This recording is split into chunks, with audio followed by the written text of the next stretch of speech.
ಅಕಸ್ಮಾತ್ ಅವ್ರು ಸೈನ್ ಮಾಡಲಿಲ್ಲ ಅಂದರೆ ಶೂಲಕ್ಕೇರಿಸಿ ಅಂತ ರಾಜ ಅವರ ಇವ್ರನ್ನೆಲ್ಲ ಕಳಿಸ್ತಾನೆ, ಸೈನಿಕರನ್ನೆಲ್ಲ ಕಳಿಸ್ತಾನೆ. ನಾನು ನಿಮ್ಮ ಕಾಷಾಯ ಧರಿಸ್ತೀನಿ, ನೀವು ನಂತರ ಶ್ವೇತವಸ್ತ್ರ ಧರಿಸ್ಬಿಟ್ಟು ಇಲ್ಲಿಂದ ಎಸ್ಕೇಪ್ ಆಗಿ ಅಂತ. ಡಿಸ್ಗೈಸಲ್ಲಿ ಹೋಗ್ಬಿಟ್ರೆ ಗೊತ್ತಾಗಲ್ವಲ್ಲ. ಇಲ್ಲಿ ಕೂರತ್ತಾಳ್ವಾನ್ ಏನು ಮಾಡಿದ್ರು, ರಾಮಾನುಜರ ಥರ ಕಾಷಾಯ ಹಾಕೊಂಡು ವೆಯ್ಟ್ ಮಾಡ್ತಿದ್ರು. ಆ ಅವನು ಬಂದ್ಬಿಟ್ಟು ಸೈನ್ ಮಾಡಿಕೊಡಿ, ಶಿವಾತ್ ಪರತರಂ ಕಿಂಸ್ಯಾತ್, ಶಿವಾತ್ ಪರತರಂ ದ್ರೋಣಃ ಅಂತ ಬರ್ಕೊಟ್ಬಿಟ್ರು. ಅವ್ರು ಕಣ್ ಕಿತಾಕಿ ಅಂದ್ಬಿಟ್ಟು ತೊಗೊಂಡಿದ್ದೆ ಕೂರೇಶ ಅವರ ಕಣ್ಣಿಗೆ ಇದು ಮಾಡಿಬಿಟ್ರು, ಏನು ಕಣ್ಣನ್ನು ಕಿತ್ತಾಕ್ಬಿಟ್ರು. ಬಿಟ್ಟಿದೇವನ್ ಮಗಳಿಗೆ ಬ್ರಹ್ಮರಾಕ್ಷಸ ಹಿಡ್ಕೊಂಡ್ಬಿಟ್ಟಿದ್ದ. ಬಿಟ್ಟಿದೇವನ್ ಮಗಳಿಗೆ ರಾಮಾನುಜರಿಗೆ ಏನೇ ಎಷ್ಟೋ ಪಂಡಿತರನ್ನು ಕರೆಸಿದ್ರು, ಎಷ್ಟೋ ಜೈನ ಮುಖಂಡರನ್ನು ಕರೆಸಿದ್ರು, ಬೇರೆ ಬೌದ್ಧರು ಇತ್ಯಾದಿ ಮತದವರು ಎಲ್ಲರನ್ನೂ ಕರೆಸಿದ್ರು. ಯಾರನ್ನು ಕರೆಸಿದ್ರು ಅವನಿಗೆ ವೊಸೆಸ್ ಆಗ್ಬಿಟ್ಟಿದ್ಲು ಅವಳು. ಬ್ರಹ್ಮರಾಕ್ಷಸ ಮೋಚನೆ ಆಗ್ತಿರ್ಲಿಲ್ಲ. ರಾಮಾನುಜರ ಪಾದ ತೊಳೆದು ಆ ಶ್ರೀಪಾದ ತೀರ್ಥ ತಗೊಂಡು ಸಿಂಚನೆ ಮಾಡಿದ್ರು. ತಕ್ಷಣ ಅವರ ರಾಜ್ಕುಮಾರಿ ಹುಷಾರಾದ. ಮೇಲ್ಕೋಟೆಯಲ್ಲಿ ಏನಂದ್ರೆ, ರಾಮಾನುಜರು ನಿದ್ದೆ ಮಾಡುವಾಗ ಕನಸಲ್ಲಿ ಬಂದು, ಭಗವಂತ ನಾನಿಲ್ಲಿ ತಿರುನಾರಾಯಣ, ಶ್ರೀನಾರಾಯಣ ಅಂತ ಸಂಸ್ಕೃತದಲ್ಲಿ, ಆ ರೂಪದಲ್ಲಿ ನಾನಿದ್ದೀನಿ, ಈ ಹುತ್ತದಲ್ಲಿದ್ದೀನಿ, ನನ್ನನ್ನು ಬಂದು ನೀನು ಪ್ರತಿಷ್ಠಾಪನೆ ಮಾಡಬೇಕು ಅಂತ. ಇವ್ರಿಗೆ ಕನಸಲ್ಲಿ ಬಂದು ಭಗವಂತ ಆ ಥರ ಆಜ್ಞೆ ಮಾಡಿದಾಗ ಇವ್ರು ಹೋಗಿ ಚೆನ್ನಾಗಿ ಇದು ಕ್ಷೀರಾಭಿಷೇಕ ಮಾಡಿ ಮಾಡಿ ಮಾಡಿ, ಯಾಕಂದರೆ ಹುತ್ತ ಕರಗಿಸ್ಬೇಕಲ್ಲ, ಕ್ಷೀರದಲ್ಲೇ ಕರಗಿಸಿ ಆಮೇಲೆ ನೋಡಿದ್ರೆ ಅಲ್ಲಿ ಇವ್ರು ಏನು ಮಾಡ್ತಾರೆ, ಜೈನರು ಒಬ್ಬೊಬ್ಬರಾಗಿ ಬರಲ್ಲ, 1008 ಜನ ಕೂತ್ಕೋತಾರೆ. ಒಂದೇ ಟೈಮ್ಗೆ 1008 ಜನ ಕೂತ್ಕೋತಾರೆ. ರಾಮಾನುಜರು ಏನಪ್ಪ ಅಂದರೆ, ಇಲ್ಲ ನಮ್ದು ಏನು ರೂಲು ಅಂದರೆ, ನಾವು 1008 ಜನನು ಸೈಮಲ್ಟೇನಿಯಸ್ ಆಗಿ ಒಂದೇ ಸಲ ನಿಮಗೆ ಬೇರೆ ಬೇರೆ ಬೇರೆ ಬೇರೆ ಪ್ರಶ್ನೆಗಳು ಹಾಕ್ತೀವಿ ಸೈದ್ಧಾಂತಿಕವಾಗಿ. ಸರಸ್ವತಿ ದೇವಿ ತಾನಾಗೆ, ಶಾರದೆ ದೇವಿ ತಾನಾಗೆ ಪ್ರತ್ಯಕ್ಷ ಆಗಿ ರಾಮಾನುಜರಿಗೆ ಶ್ರೀಭಾಷ್ಯ ಅಂತ ಅವ್ರು ಬರೆದಿರೋ ಬ್ರಹ್ಮಸೂತ್ರದ ಭಾಷ್ಯಕ್ಕೆ ಶ್ರೀಭಾಷ್ಯ ಅಂತ ನಾಮಧೇಯ ಕೊಟ್ಟು, ಅವರಿಗೆ ಶ್ರೀಭಾಷ್ಯಕಾರ ಅಂತ ಅವ್ರಿಗೆ ಒಂದು ಬಿರುದನ್ನು ಕೊಟ್ಟು, ಅವರಿಗೆ ಲಕ್ಷ್ಮೀ ಹಯಗ್ರೀವರ ಒಂದು ವಿಗ್ರಹ.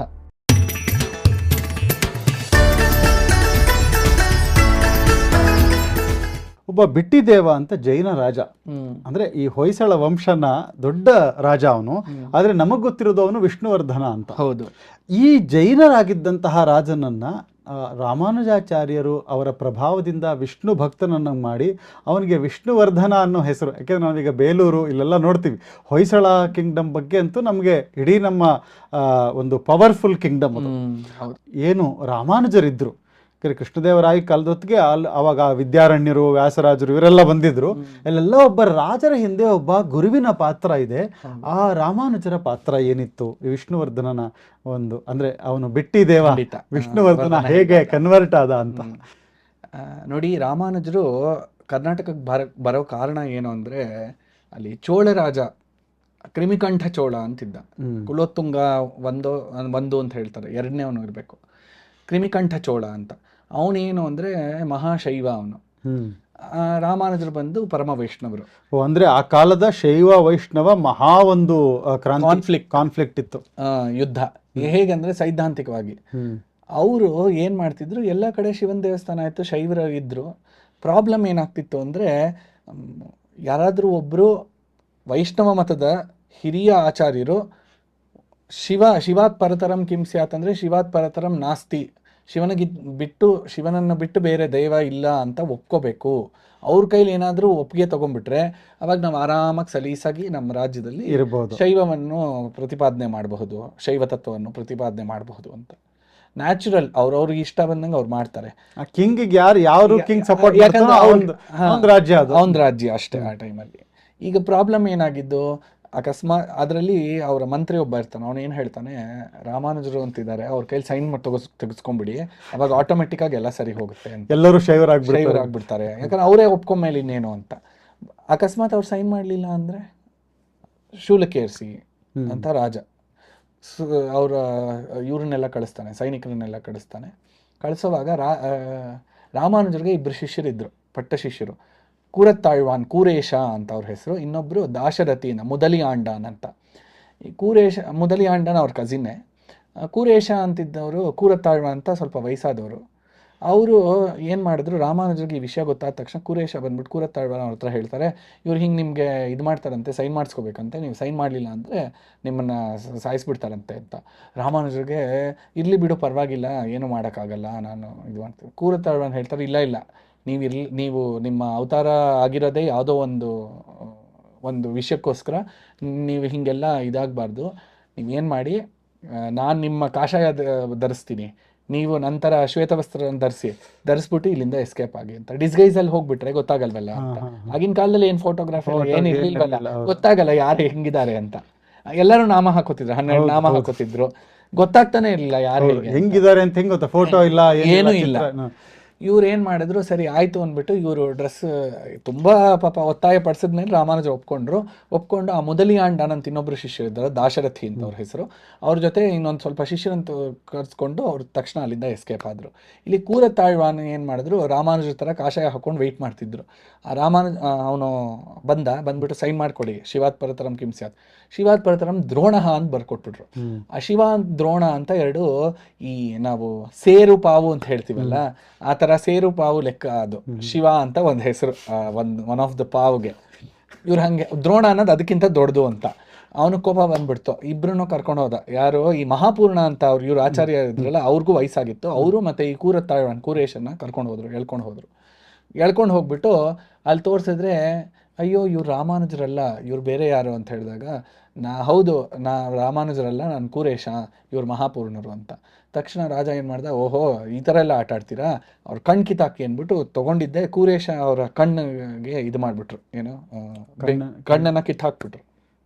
ಕೂರೇಶ, ಪರವಾಗಿಲ್ಲ, ನಂಗೆ ಕಣ್ಣಿದ್ರು ಏನು ಉಪಯೋಗ ಇಲ್ಲ, ಈ ಥರ ರಾಕ್ಷಸರನ್ನ ನೋಡೋಕ್ಕಿಂತ ನಂಗೆ ಕಣ್ಣಿಲ್ದೇ ಇರೋದೇ ಒಳ್ಳೆಯದು ಅಂತ ಇದು ಮಾಡಿದ್ರು. ಕೂರೇಶ ಮತ್ತು ಮಹಾಪೂರ್ಣರು ಮಹಾಪೂರ್ಣರು ಅಲ್ಲೇ ದೇಹತ್ಯಾಗ ಮಾಡಿಬಿಟ್ರು. ರಾಮಾನುಜರು ಈ ಕಡೆ ಮೇಲ್ಕೋಟೆ ಕಡೆ ಬರ್ತಿದ್ರು, ಈ ತೊಂಡನೂರು ದಾಟಿ ಬರ್ತಿದ್ರು. ಬಂದಾಗ ಅಲ್ಲಿ ರಾಜ ಇದ್ದ, ಬಿಟ್ಟಿದೇವ ಅಂತ ನೀವು ಹೇಳಿದ್ರಲ್ಲ, ಹೊಯ್ಸಳ ರಾಜ ಬಿಟ್ಟಿದೇವ ಅಂತ. ಅವನು ಜೈನ, ಅವನ ಹೆಂಡತಿ ಶಾಂತಲೆ. ಜೈನರು ಏನಂದರೆ, ಅವರು ಒಂದು ಸೃಷ್ಟಿಕರ್ತ ಅನ್ನೋ ದೇವರಲ್ಲಿ ನಂಬಿಕೆನೇ ಇಲ್ಲ ಅವ್ರಿಗೆ, ಬರೀ ಕರ್ಮ ಅಷ್ಟೇ. ಕರ್ಮ ಜಗತ್ತು, ಕರ್ಮದ ಮುಖಾಂತರ ಎಲ್ಲ ಜಗತ್ತು ಇದಾಗುತ್ತೆ, ಕರ್ಮದ ಮುಖಾಂತರನೇ ನಾವು ಮೋಕ್ಷ ಹೊಂತೀವಿ ಅಂತ ಅಷ್ಟೇ. ಬಿಟ್ಟಿದೇವನ ಮಗಳಿಗೆ ಬ್ರಹ್ಮರಾಕ್ಷಸ ಹಿಡ್ಕೊಂಡ್ಬಿಟ್ಟಿದ್ದ. ಬಿಟ್ಟಿದೇವನ ಮಗಳಿಗೆ ರಾಮಾನುಜರಿಗೆ ಏನೇ ಎಷ್ಟೋ ಪಂಡಿತರನ್ನು ಕರೆಸಿದ್ರು, ಎಷ್ಟೋ ಜೈನ ಮುಖಂಡರನ್ನು ಕರೆಸಿದ್ರು, ಬೇರೆ ಬೌದ್ಧರು ಇತ್ಯಾದಿ ಮತದವರು ಎಲ್ಲರನ್ನೂ ಕರೆಸಿದ್ರು. ಯಾರನ್ನು ಕರೆಸಿದ್ರು ಅವನಿಗೆ ಬ್ರಹ್ಮರಾಕ್ಷಸ ಆಗ್ಬಿಟ್ಟಿದ್ಲು ಅವಳು. ಬ್ರಹ್ಮರಾಕ್ಷಸ ಮೋಚನೆ ಆಗ್ತಿರ್ಲಿಲ್ಲ. ಇಷ್ಟೆಲ್ಲ ಆದಾಗ ಆ ರಾಜ್ಯಕ್ಕೆ ಇವರು ರಾಮಾನುಜರು ಬಂದಾಗ ಅವರು ಏನು ಮಾಡಿದ್ರು, ಮೇಲ್ಕೋಟೆಯಲ್ಲಿ ಹೋಗಿ ಅಲ್ಲಿ ಇದ್ದರು. ಒಂದು ರಾತ್ರಿ ಇದ್ದಾಗ ಅಲ್ಲಿ ಈ ಹರಿಜನರು ಅವ್ರು ನೋಡ್ಬಿಟ್ಟು, ಇವರು ಇಷ್ಟೊಂದು ಪ್ರಭಾವಿಗಳಾಗಿ ಕಾಣಿಸ್ತಿದ್ದಾರಲ್ಲ, ಕಾಂತಿ ಮುಖದಲ್ಲಿ ಅಷ್ಟು ಕಾಂತಿ ಇದೆ ಅಂತ. ಸ್ವಾಮಿ ನೀವು ಯಾರು ಸ್ವಾಮಿ, ನನಗೆ ಗೊತ್ತಿಲ್ಲ. ಆ ಕಾಲದ ಹಳೆ ಕನ್ನಡ ಅಲ್ಲ, ತಮಿಳು ಕನ್ನಡ ಮಿಕ್ಸ್, ಯಾಕಂದ್ರೆ ಒಂದೇ ಅವಾಗ ರಾಮಾನುಜರು ಶಿಷ್ಯರು ಹೇಳ್ತಾರೆ, ಇವರು ಭಗವದ್ ರಾಮಾನುಜರು ಅಂತ, ದೊಡ್ಡ ಆಚಾರ್ಯರು, ಸ್ವಾಮಿಗಳು ಅಂತ. ಅಯ್ಯೋ ಹೌದಾ, ನಾವು ತುಂಬ ಈ ಬುಡಕಟ್ಟು ಜನಾಂಗದವರು, ನಾವು ನಿಮಗೆ ಹಣ್ಣು ಹಂಪಲು ಕೊಡ್ತೀವಿ, ತಗೋತೀರಾ ಅಂತ. ಅಯ್ಯೋ ಖಂಡಿತ, ಹಣ್ಣು ಹಂಪಲಿಗೆ ದೋಷ ಇಲ್ವಲ್ಲ ಅಂತ ತಗೊಂಡು ಹಾಲು ಹಣ್ಣು ಹಂಪಲೆಲ್ಲ ತಗೋತಾರೆ. ತೊಗೊಂಡ ಮೇಲೆ ಈ ಬುಡಕಟ್ಟು ಜನಾಂಗದವರು ಏನು ಮಾಡ್ತಾರೆ, ಅವ್ರಿಗೆ ಇವ್ರು ಯಾರೇ ಸ್ವಾಮಿ ಬಂದಿದ್ದಾರೆ, ನಮ್ಮ ರಾಜನಿಗೆ ಹೇಳಿದ್ರೆ ಏನಾದರೂ ಅವನಿಗೆ ಸರಿ ಮಾಡಿಸ್ಬೋದು ಬ್ರಹ್ಮರಾಕ್ಷಸ ಅಂತ ರಾಜನಿಗೆ ವಿಷಯ ತಿಳಿಸ್ತಾರೆ. ರಾಜ ಇವ್ರನ್ನ ದಯವಿಟ್ಟು ಬರಬೇಕು ಅಂತ ಆಧಾರದಿಂದ ಸ್ವಾಗತ ಮಾಡ್ತಾರೆ. ಸ್ವಾಗತ ಮಾಡಿದಾಗ ರಾಮಾನುಜರು ಏನು ಮಾಡ್ತಾರೆ, ಅಯ್ಯೋ ಬ್ರಹ್ಮರಾಕ್ಷಸ ಹಿಡ್ಕೊಂಡಿದ್ಯಾ ಅಂತ. ಮುಂಚಿತವಾಗಿ ರಾಮಾನುಜರು ಬಾಲ್ಯಾವಸ್ಥೆಯಲ್ಲಿದ್ದಾಗ ಯಾದವ ಪ್ರಕಾಶದ ಕೆಳಗಡೆ ಅಲ್ಲಿ ಚೋಳರಾಜನ ಮಗಳಿಗೆ ತಿರ್ಗಾ ಬ್ರಹ್ಮರಾಕ್ಷಸ ಹಿಡಿದಿತ್ತು. ಅವಾಗ ಏನು ಮಾಡಿದ್ರು, ರಾಮಾನುಜರ ಪಾದಾನೇ ಡೈರೆಕ್ಟ್ ಆಗಿ ಆ ರಾಜನ ಮಗಳ ತಲೆ ಮೇಲೆ ಇಟ್ಟಾಗ ಬ್ರಹ್ಮರಾಕ್ಷಸ ವಿಮೋಚನೆ ಆಗ್ಬಿಡ್ತು. ಇಲ್ಲೂ ಅದೇ ಥರ ಬ್ರಹ್ಮರಾಕ್ಷಸ ಸಿಕ್ಕಾಕೊಂಡಿದ್ದ. ಸರಿ, ರಾಮಾನುಜರ ಪಾದ ತೊಳೆದು ಆ ಶ್ರೀಪಾದ ತೀರ್ಥನ ತಗೊಂಡು ಸಿಂಚನೆ ಮಾಡಿದ್ರು. ತಕ್ಷಣ ಅವರ ರಾಜ್ಕುಮಾರಿ ಹುಷಾರಾದ್ಲು, ಬ್ರಹ್ಮರಾಕ್ಷಸ ಅವ್ನಿಗೆ ವಿಮೋಚನೆ ಸಿಕ್ತು. ಅದಾದಮೇಲೆ ಬಿಟ್ಟಿದೇವಂಗೆ ಖುಷಿ ಆಯಿತು, ಆಶ್ಚರ್ಯ ಆಯಿತು. ನಾನು ನಿಮ್ಗೇನು ಉಪಕಾರ ಮಾಡಲಿ ಅಂತ ಹೇಳ್ತಾನೆ. ಅವಾಗ ರಾಮಾನುಜರು ಹೇಳ್ತಾರೆ, ನನಗೇನಿಲ್ಲ, ಆಶ್ರಯ ಕೊಡಿ ಸಾಕು, ನಾನು ಭಗವಂತನ ಸೇವೆ ಮಾಡಬೇಕು ಅಂತ. ಎಲ್ಲಿ ಎಂದಾಗ ಮೇಲ್ಕೋಟೆಯಲ್ಲಿ ಅಂತ. ಮೇಲ್ಕೋಟೆಯಲ್ಲಿ ಏನಂದರೆ, ರಾಮಾನುಜರು ನಿದ್ದೆ ಮಾಡುವಾಗ ಕನಸಲ್ಲಿ ಬಂದು, ಭಗವಂತ ನಾನಿಲ್ಲಿ ತಿರುನಾರಾಯಣ, ಶ್ರೀನಾರಾಯಣ ಅಂತ ಸಂಸ್ಕೃತದಲ್ಲಿ, ಆ ರೂಪದಲ್ಲಿ ನಾನಿದ್ದೀನಿ, ಈ ಹುತ್ತದಲ್ಲಿದ್ದೀನಿ, ನನ್ನನ್ನು ಬಂದು ನೀನು ಪ್ರತಿಷ್ಠಾಪನೆ ಮಾಡಬೇಕು ಅಂತ. ಅವಾಗ ರಾಮಾನುಜರು ಏನು ಮಾಡ್ತಾರೆ, ಒಂದು ಹುತ್ತ ಇರುತ್ತೆ. ಅವಾಗ ಇನ್ನೂ ದೇವಸ್ಥಾನ ಇರಲಿಲ್ಲ, ಏನೂ ಇರಲಿಲ್ಲ ಅಲ್ಲಿ. ಆ್ಯಕ್ಚುಲಾಗಿ ಏನಾಗಿತ್ತು ಅಂದರೆ, ಇದ್ರದ್ದು ಎಲ್ಲ ಇತಿಹಾಸ ನೋಡಿದ್ರೆ ಕೃತಿಯುಗಕ್ಕೆ ಹೋಗುತ್ತೆ, ಕೃತಿಯುಗ ದ್ವಾಪರ ಯುಗಕ್ಕೆ. ಯಾಕಂದರೆ ಕೃತಿಯುಗದಲ್ಲಿ ಲಕ್ಷ್ಮೀ ನರಸಿಂಹ ಮೇಲ್ಕೋಟೆಯಲ್ಲಿ ಯೋಗ ನರಸಿಂಹನ ಪ್ರತಿಷ್ಠಾಪನೆ ಆಗಿದೆಯಲ್ಲ, ಅದು ಪ್ರಹ್ಲಾದರು ಮಾಡಿದ್ದು. ಪ್ರಹ್ಲಾದರಾಜರು ಆ ಟೈಮಲ್ಲಿ ಯೋಗ ನರಸಿಂಹನ ಪ್ರತಿಷ್ಠಾಪನೆ ಮಾಡಿದ್ರು ಮೇಲ್ಕೋಟೆಯಲ್ಲಿ. ಮೇಲೆ ಕೆಳಗಡೆ ಚಲುನಾರಾಯಣನ ಸನ್ನಿಧಿಲಿ ತುಂಬ ವರ್ಷಗಳು ಹೋಗಿ ಈ ಡೆಲ್ಲಿ ಸುಲ್ತಾನರೆಲ್ಲ ಆಕ್ರಮಣ ಮಾಡಿ ಶಿಥಿಲ ಆಗ್ಬಿಟ್ಟು ಹೋಗ್ಬಿಟ್ಟಿತ್ತು ದೇವಸ್ಥಾನ ಎಲ್ಲ. ಒಂದು ಹುತ್ತದ ಒಳಗಡೆ ನಾರಾಯಣನ ವಿಗ್ರಹ, ಚಲುವನಾರಾಯಣನ ವಿಗ್ರಹ ಇತ್ತು.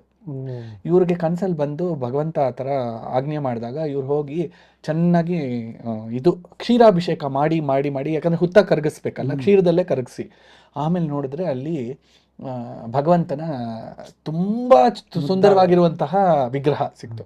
ಆವಾಗ ಇವರು ತಿರುಕ್ಕಂಡೇನ್ ಪೊನ್ಮೇನಿ ಕಂಡೇನ್ ಅಂತ ಒಂದು ದಿವ್ಯ ಪ್ರಬಂಧದಲ್ಲಿ ಒಂದು ವಾಕ್ಯ ಇದೆ. ತಿರುಕ್ಕಂಡೇನ್ ಅಂದರೆ ತುಂಬ ಶ್ರೀ ಅಂತ, ತಿರು ಅಂದರೆ ಶ್ರೀ, ಅದನ್ನು ನೋಡಿದೆ, ಕಂಡೇನ್ ನೋಡಿದೆ. ಮೇನಿ ಕಂಡೇನ್ ಅಂದರೆ ಪೊನ್ ಅಂದರೆ ಗೋಲ್ಡ್, ಮೇನಿ ಅಂದರೆ ವಿಗ್ರಹ, ಗೋಲ್ಡ್ ವಿಗ್ರಹ ಅಂದರೆ ಏನರ್ಥ ಅಂದರೆ ತುಂಬ ಸುಂದರವಾಗಿಂತಹ ವಿಗ್ರಹ ಕಂಡೆ ಅಂದ್ಬಿಟ್ಟು ರಾಮಾನುಜರು ಗೊಳಗೊಳ ಅಂತ ಹತ್ತು ಭಾಷ್ಪ, ಆನಂದ ಭಾಷ್ಪ ಭಗವಂತನ ನೋಡಿ ಅಲ್ಲಿ ಪ್ರತಿಷ್ಠಾಪನೆ ಮಾಡಿ ಅವ್ರಿಗೆ ನಿತ್ಯ ಕೈಂಕರ್ಯಗಳೆಲ್ಲ ಮಾಡಕ್ಕೆ ಶುರು ಮಾಡಿದ್ರು. ಇವರು ತಿರುಕ್ಕುಲತ್ತಾರ ಅಂತ ಹೇಳಿದ್ನಲ್ಲ, ಇವರೇ ತಾನೇ ಅವ್ರಿಗೆ ಅನುಕೂಲ ಮಾಡಿಕೊಟ್ಟಿದ್ದು ಭಗವಂತನ ನೋಡಕ್ಕೆ. ಅದಕ್ಕೆ ಅವ್ರು ಏನ್ ಮಾಡಿದ್ರು, ಆ ಕಾಲದಲ್ಲಿ ಬುಡಕಟ್ಟರಾಗಿರ್ಬೋದು, ಕುರುಬರಾಗಿರ್ಬಹುದು, ಸುಮಾರು ಜನ ಟ್ರೈಬಲ್ ಯಾರ್ಯಾರು ಇರ್ತಾರೋ ಎಲ್ಲರೂ ಅಲ್ಲಿರೋರು. ಅಲ್ಲಿ ಅವ್ರಿಗೆ ಏನು ಮಾಡಿದ್ರು, ರಾಜನಿಗೆ ಹೇಳಿ ಇವ್ರಿಗೆ ಅವಕಾಶ ಮಾಡಿಕೊಡಿ, ಇವ್ರಿಗೂ ದರ್ಶನ ಮಾಡಿಕೊಡಿ, ಮತ್ತು ಇವ್ರಿಗೆ ಮೊದಲನೇ ಸೇವೆ ಇವ್ರದೇ ಆಗಿರಲಿ, ಭಗವಂತನಿಗೆ ಇವ್ರದೇ ಸೇವೆ ಆಗಿರಲಿ, ಯಾಕಂದರೆ as A token of thanks ಅಂತ. ಹೌದು, ಇವರು ರಾಜನ ಹತ್ರ ಕರ್ಕೊಂಡೋದ್ರು ಅಂತ ಮಾಡಿದ್ರು. ಬಿಟ್ಟಿದೇವನಿಗೆ ತುಂಬ ಸಂತೋಷ ಆಯಿತು, ಇವರು ಯಾರೋ ಮಹಾಮಹಿಮ ಪುರುಷರೇ ಇರಬೇಕು ಅಂತ ಹೇಳಿ ಇವರು ಅವ್ರನ್ನ ಕನ್ವರ್ಟ್ ಮಾಡಿದ್ದಲ್ಲ, ಬಿಟ್ಟಿದೇವನೇ ರಿಕ್ವೆಸ್ಟ್ ಮಾಡ್ಕೊಂಡ, ದಯವಿಟ್ಟು ನಿಮ್ಮ ಶಿಷ್ಯನಾಗಿ ನಮ್ಮನ್ನು ಸ್ವೀಕಾರ ಮಾಡಿ ಅಂತ. ಅವಾಗ ರಾಮಾನುಜರು ಹೇಳ್ತಾರಲ್ಲಪ್ಪ, ನಿಂದು ಜೈನ ಮತ ಇದೆಯಲ್ಲ, ನಾನು ಹೇಗೆ ಸ್ವೀಕಾರ ಮಾಡೋದು ಅಂತ. ಆವಾಗ ರಾಜ ಯೋಚನೆ ಮಾಡ್ತಾನೆ, ಓಹೋ ಜೈನ ಮತದಲ್ಲಿ ಇದೀನಲ್ಲ ಅಂತ. ಆವಾಗ ತುಂಬ ಜೈನ ಮುನಿಗಳೆಲ್ಲ ಸುಮಾರು ಜನ ಇದ್ರು. ಜೈನ ಮುನಿಗಳೇನು ಮಾಡಿದ್ರು, ಓಹೋ ಈ ರಾಮಾನುಜ ಬಂದ್ಬಿಟ್ರೆ ನಮಗೆಲ್ಲ ತೊಂದರೆ ಆಗ್ಬಿಡುತ್ತೆ, ನಮ್ಮ ಮತ ಕ್ಷೀಣ ಆಗ್ಬಿಡುತ್ತೆ ಅಂಥೇಳಿ ವಾದಕ್ಕೆ ಕೂತ್ಕೊಳ್ಳಿ, ನೀವು ನಮ್ಮ ಜೊತೆ ವಾದ ಮಾಡಿ ನೀವು ಗೆದ್ರೆ ನಾವು ಒಪ್ಕೊಂಡ್ಬಿಡ್ತೀವಿ ನಿಮ್ಮ ಮತನ, ನಮ್ಮ ರಾಜನ ನಿಮ್ಮ ಮತ ಸೇರ್ಸ್ಕೊಂಡ್ಬಿಡಿ, ಏನು ಪ್ರಾಬ್ಲಮ್ ಇಲ್ಲ ಅಂತ. ಯಾಕಂದ್ರೆ ಸೈದ್ಧಾಂತಿಕವಾಗಿ ನೋಡಬೇಕಲ್ಲ, ಇಂಟೆಲೆಕ್ಚುಯಲ್ ಡಿಬೇಟ್ ಬೇಕು. ಸುಮ್ಮನೆ ಹೆಲ್ಪ್ ಮಾಡಿದ್ರು ಅಂತ ಆಗ್ಬಿಟ್ರೆ ಎಮೋಷನಲ್ ಆಗ್ಬಿಡುತ್ತಲ್ಲ. ಅವಾಗ ಏನ್ ಮಾಡಿದ್ರು ಇವರು, ಎರಡು ಜಾಗ ಅಂತ ಹೇಳ್ತಾರೆ, ಒಂದು ಮೇಲ್ಕೋಟೆಲೂ ಆಗಿದೆ ಅಂತ, ಇನ್ನೊಂದು ತೊಂಡನೂರು ಅಂತ, ಅಲ್ಲೇ ಮೇಲ್ಕೋಟೆಗಿಂತ ಸ್ವಲ್ಪ ಹತ್ರದಲ್ಲೇ ಪಾಂಡವಪುರದಲ್ಲಿ ಬರುತ್ತೆ ತೊಂಡನೂರು ಅಂತ. ಆ ಜಾಗದಲ್ಲಿ ಏನು ಮಾಡ್ತಾರೆ, ಆಯಿತು ವಾದಕ್ಕೆ ಕೂತ್ಕೊಳ್ಳಿ ಅಂತ. ಸರಿ ರಾಮಾನುಜರು ಕೂತ್ಕೋತಾರೆ, ಆಯಿತು ಅಂತ. ಇವ್ರು ಏನು ಮಾಡ್ತಾರೆ, ಜೈನರು ಒಬ್ಬೊಬ್ಬರಾಗಿ ಬರಲ್ಲ, 1008 ಜನ ಕೂತ್ಕೋತಾರೆ, ಒಂದೇ ಟೈಮ್ಗೆ 1008 ಜನ ಕೂತ್ಕೋತಾರೆ. ರಾಮಾನುಜರು ಏನಪ್ಪ ಅಂದರೆ, ಇಲ್ಲ ನಮ್ದು ಏನು ರೂಲು ಅಂದರೆ, ನಾವು 1008 ಜನನು ಸೈಮಲ್ಟೇನಿಯಸ್ ಆಗಿ ಒಂದೇ ಸಲ ನಿಮಗೆ ಬೇರೆ ಬೇರೆ ಬೇರೆ ಬೇರೆ ಪ್ರಶ್ನೆಗಳು ಹಾಕ್ತೀವಿ ಸೈದ್ಧಾಂತಿಕವಾಗಿ, ಸುಮ್ಮನೆ ಸಾಮಾನ್ಯ ಪ್ರಶ್ನೆಗಳೆಲ್ಲ, ನೀವೆಲ್ಲ ಆನ್ಸರ್ ಮಾಡಿ ಗೆಲ್ಲಬೇಕು.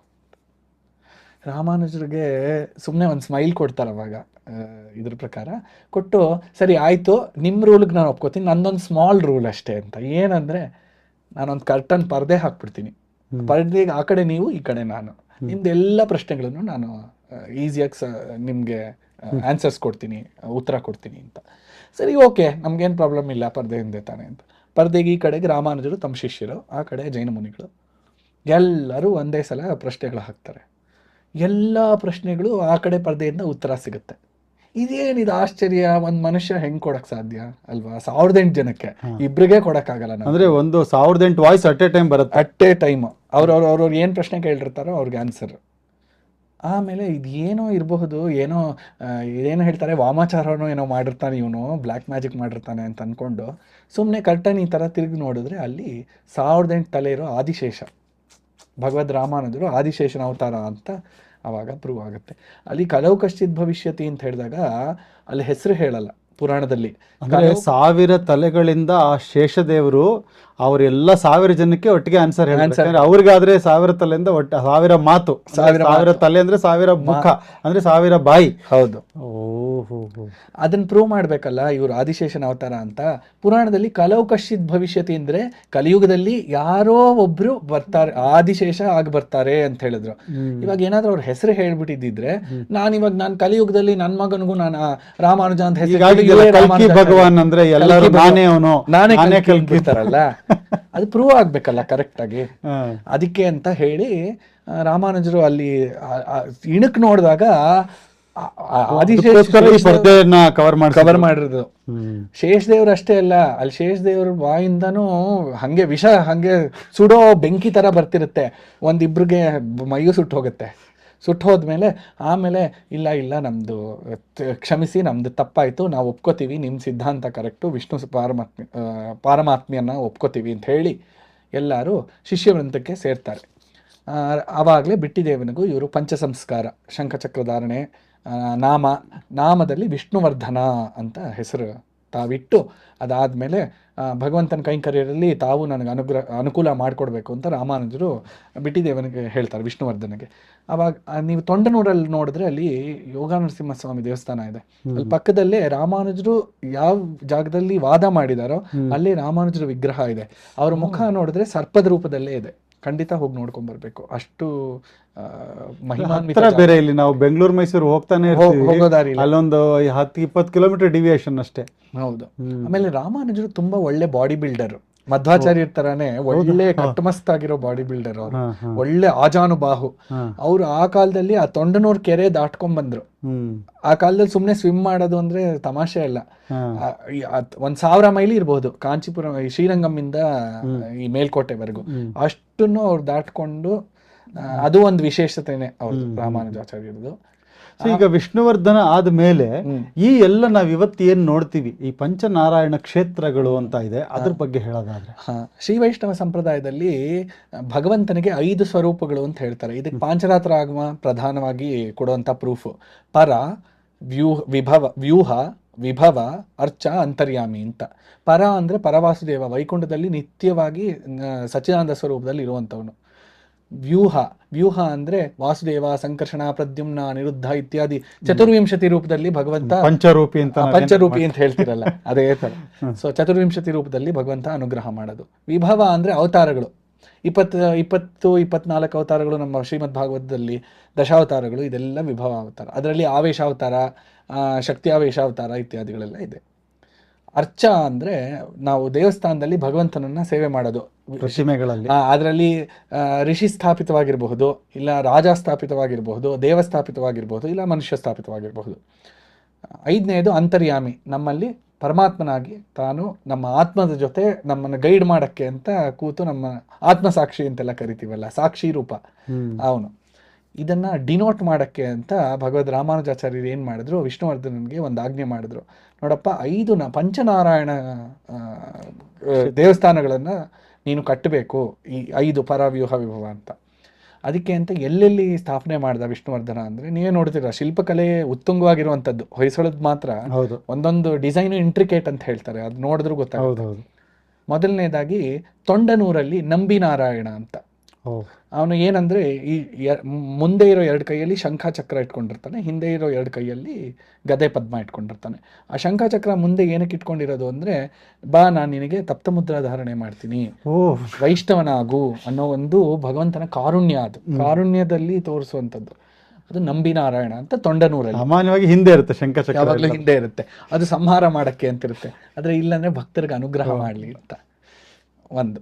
2ನೇದು ಗದಗಿನ ವೀರನಾರಾಯಣ. ಅಲ್ಲೂ ಅಷ್ಟೇ ಭಗವಂತ ಏನ್ ಮಾಡಿರ್ತಾನೆ, ಒಂಥರ ಮಾತುಲಂಗ ತರ ಇರುವಂತಹ ಹೂ ರೂಪದಲ್ಲೇ ಇರುತ್ತೆ.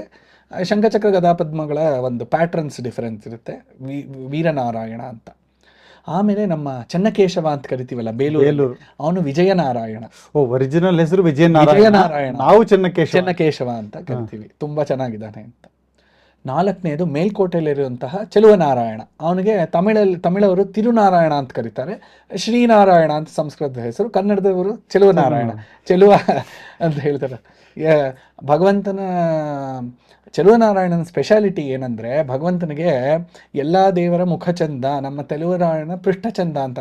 ಭಗವಂತನ ಹಿಂಭಾಗನೂ ತುಂಬಾ ಚೆನ್ನಾಗಿದೆ, ಅಷ್ಟು ಚೆನ್ನಾಗಿದೆ ಅಂತ ವರ್ಣನೆ ಮಾಡ್ತಾರೆ. ಭಗವಂತನಿಗೆ ಮೋಹಿನಿ ಅಲಂಕಾರ ತುಂಬಾ ಪ್ರಸಿದ್ಧ ಚೆಲುವನಾರಾಯಣನಿಗೆ. ಇನ್ನು 5ನೇ ನಾರಾಯಣ ಯಾರು ಅಂದ್ರೆ ಕೀರ್ತಿನಾರಾಯಣ. ತಲಕಾಡಿದೆಯಲ್ಲ, ತಲಕಾಡಲ್ಲಿ ನಮ್ಮ ಪಂಚಲಿಂಗೇಶ್ವರ ಪಕ್ಕನೇ ಕೀರ್ತಿನಾರಾಯಣ ಸನ್ನಿಧಿ ಇದೆ. ಸೊ ವೀರನಾರಾಯಣ, ವಿಜಯನಾರಾಯಣ, ನಂಬಿನಾರಾಯಣ, ಚೆಲುವನಾರಾಯಣ, ಕೀರ್ತಿನಾರಾಯಣ, ಈ 5 ನಾರಾಯಣನ ದೇವಸ್ಥಾನಗಳನ್ನ ಪ್ರತಿಷ್ಠಾಪನೆ ಮಾಡಿದ್ರು. ಅದು ಬಿಟ್ಟು ಎಷ್ಟೊಂದಿದೆ. ನೀವು ಹಾಸನದ ಕಡೆ ಹೋದ್ರೆ ಬರೀ ವಿಷ್ಣು ದೇವಸ್ಥಾನಗಳೇ ಜಾಸ್ತಿ, ಅದು ಹೊಯ್ಸಳರೇ ಕಟ್ಟಿರೋದು. ನುಗ್ಗೆಹಳ್ಳಿ ತ್ರಿಕೂಟಾಚಲ ಅಂತ ವೆರಿ ಕಾಮನ್ ಅದು ಆರ್ಕಿಟೆಕ್ಚರು. ತ್ರಿಕೂಟಾಚಲದಲ್ಲಿ ಏನಂದ್ರೆ ಮಧ್ಯದಲ್ಲಿ ನಾರಾಯಣ, ಈ ಕಡೆ ಲಕ್ಷ್ಮೀ ನರಸಿಂಹ ಇಲ್ಲ ಯೋಗ ನರಸಿಂಹ, ಇನ್ನೊಂದು ಕಡೆ ಗೋಪಾಲಕೃಷ್ಣ. ತುಂಬ ಕಾಮನ್. ನುಗ್ಗೆಹಳ್ಳಿ, ಮಾದಿಹಳ್ಳಿ, ಈಶ್ವರಹಳ್ಳಿ, ಶಾಂತಿಗ್ರಾಮ, ಬಿಂಡಿಗನವಿಲೆ ಇತ್ಯಾದಿ ಎಲ್ಲ ದೇವಸ್ಥಾನ, ಹಾಸನ್ ಇಂದ ಹಿಡಿದು ಈ ಕಡೆ ಮೇಲ್ಕೋಟೆವರೆಗೂ ಹೊಯ್ಸಳ ದೇವಸ್ಥಾನ ಸುಮಾರು ಕಟ್ಟಿದ್ದಾರೆ ಹೊಯ್ಸಳರ ಇದರಲ್ಲಿ. ಸೊ ಅದ್ರ ಮುಖಾಂತರ ಏನು ಅಂದರೆ ಭಗವಂತನನ್ನು ಸುಮ್ಮನೆ ನಾವೇನೋ ಪೂಜೆ ಮಾಡೋದಲ್ಲ, ಹೂವು ಹಣ್ಣು ಇಟ್ಬಿಟ್ಟು ನಮಸ್ಕಾರ ಮಾಡಿಬಿಟ್ಟು ಆಯಿತು ನನ್ನ ಕೆಲಸ ಅಂತ. ಭಗವಂತನ ಸೌಂದರ್ಯ ಸವಿಬೇಕು. ಈ ನಾವು ಸೌಂದರ್ಯ ಸವಿತಾ ಸವಿತಾ ಸವಿತಾ ನಮ್ಮಲ್ಲಿ ಭಕ್ತಿ ಉಂಟಾಗುತ್ತೆ. ಭಕ್ತಿ ಉಂಟಾಗಿ ಆಗಿ ಆಗಿ ನಮ್ಮ ಬರೀ ಸುಮ್ಮನೆ ಭಗವಂತನ ಮಾತಷ್ಟೇ ಅಂತಲ್ಲ, ಲೈಫಲ್ಲೂ ಕಾನ್ಫಿಡೆನ್ಸ್ ಡೆವಲಪ್ ಆಗುತ್ತೆ. ಆದರೆ ಇನ್ನೊಂದು ನಾನೇನು ಗಮನಿಸಿದ್ದು ಅಂದರೆ, ಈ ದೇವಸ್ಥಾನಗಳನ್ನು ಏನು ರಾಮಾನುಜರು ಮಾಡಿದ್ರು, ಏನು ಮಾಡಿದ್ರು ಈ ದೇವಸ್ಥಾನದಲ್ಲಿ ಮಾಡಿ ಅಂತ. ಅಲ್ಲಿ ಆಟ ಆಡೋದಕ್ಕೆ ಆ ಚೌಕಾಬಾರಗಳು, ಪ್ರತಿಯೊಂದು ಡ್ಯಾನ್ಸ್ ಮಾಡಿ, ಏನು ಮಾಡ್ತಿರೋ ಇಲ್ಲಿ ಮಾಡಿ ದೇವ್ರ ಮುಂದೆ. ಆದರೆ ಅದೊಂದು ಎಕನಾಮಿಕ್ ಸೆಂಟರ್ಸ್ ಮಾಡಿದ್ರು. ಆ ಉತ್ಸವಗಳು, ಆ ಎಲ್ಲ ಜನಗಳು ಸೇರೋದು ದೇವಸ್ಥಾನಗಳೇ ಆಗ ಯಾವುದು ಸಿನಿಮಾ ಥಿಯೇಟರ್ ಆಗಲಿ, ಈ ಒಂದು ಮಾಲ್ಗಳಾಗಲಿ ಇರಲಿಲ್ಲ. ಬಿಗ್ಗೆಸ್ಟ್ ಮಾಲ್ ಅಂದ್ರೆ ಅವಲ್ಲಿಂದ ದೇವಸ್ಥಾನ. ಆ ವ್ಯವಸ್ಥೆನೂ ತುಂಬಾ ಚೆನ್ನಾಗಿ ಮಾಡಿದ್ದಾರೆ. ಆ ಟೈಮಲ್ಲೇ ತಾನೇ ನಮ್ಮ ಜಕಣಾಚಾರಿ ಎಲ್ಲ ಇದ್ದಿದ್ದು. ಹೌದು, ಸುಮಾರು ಚಲನಚಿತ್ರ ಶಿಲ್ಪಿ ಜಕಣಾಚಾರಿ ಕಲ್ಯಾಣ್ ಕುಮಾರ್ ಅವ್ರು ಮಾಡಿದ್ದು ಎಷ್ಟು ಒಳ್ಳೆ ಸಿನಿಮಾ ಅದು. ಅದನ್ನ ಜ್ಞಾಪಿಸ್ಕೊಂಡಾಗೆಲ್ಲ ಅನ್ಸುತ್ತೆ ರಾಮಾನುಜಾಚಾರ್ಯರು ಅದು ಮುತುವರ್ಜಿ ವಹಿಸಿರೋದ್ರಿಂದ ವಿಷ್ಣುವರ್ಧನ್ಗೆ ಒಳ್ಳೆ ದಾರಿ ಸಿಕ್ತು. ಓಹೋ, ನಾನು ಈ ತರ ಮಾಡಬಹುದು ಅಂತ ಎಲ್ಲ ಮಾಡ್ದ. ಅದು ಬಿಟ್ಟು ರಾಮಾನುಜಾಚಾರ್ಯ ದಿಗ್ವಿಜಯ ಯಾತ್ರೆನೂ ಹೋದ್ರು. ಬದ್ರಿಯಿಂದ ಹಿಡಿದು ಕಾಶ್ಮೀರದವರೆಗೆ ಹೋಗಿ ಅಲ್ಲಿ ಗ್ರಂಥಗಳನ್ನು ಸಮರ್ಪಣೆ ಮಾಡಿ ಸರ್ವಜ್ಞ ಪೀಠದಲ್ಲಿ ಸರಸ್ವತಿ ದೇವಿ ತಾನಾಗೆ, ಶಾರದೆ ದೇವಿ ತಾನಾಗೆ ಪ್ರತ್ಯಕ್ಷ ಆಗಿ ರಾಮಾನುಜರಿಗೆ ಶ್ರೀಭಾಷ್ಯ ಅಂತ ಅವ್ರು ಬರೆದಿರೋ ಬ್ರಹ್ಮಸೂತ್ರದ ಭಾಷ್ಯಕ್ಕೆ ಶ್ರೀಭಾಷ್ಯ ಅಂತ ನಾಮಧೇಯ ಕೊಟ್ಟು, ಅವರಿಗೆ ಶ್ರೀಭಾಷ್ಯಕಾರ ಅಂತ ಅವ್ರಿಗೆ ಒಂದು ಬಿರುದನ್ನು ಕೊಟ್ಟು, ಅವರಿಗೆ ಲಕ್ಷ್ಮೀ ಹಯಗ್ರೀವರ ಒಂದು ವಿಗ್ರಹ ತುಂಬ, ಅದನ್ನು ಸರಸ್ವತಿ ದೇವಿ ಬ್ರಹ್ಮಕರಾರ್ಚಿತ ಲಕ್ಷ್ಮೀ ಹಯಗ್ರೀವರ ವಿಗ್ರಹವನ್ನು ರಾಮಾನುಜರಿಗೆ ಪ್ರಸಾದವಾಗಿ ಕೊಟ್ಟರು ಶಾರದಾದೇವಿ. ಅದನ್ನು ರಾಮಾನುಜರ ಸಂಪ್ರದಾಯದಲ್ಲಿ ನಾವು ನೋಡೋಕೆ ಹೋದರೆ ವೇದಾಂತ ದೇಶಿಗರಿಗೆ ತಲುಪಿ, ಅದು ಇವತ್ತಿನ ಪರಕಾಲ ಮಠ ಅಂತ ಹೇಳ್ತೀವಲ್ಲ, ಅಲ್ಲಿ ಭಗವಂತನ ನಿತ್ಯಾರಾಧನೆ ಅಲ್ಲಿ ಆಗುತ್ತೆ, ಲಕ್ಷ್ಮೀ ಹಯಗ್ರೀವನ ನಿತ್ಯಾರಾಧನೆ.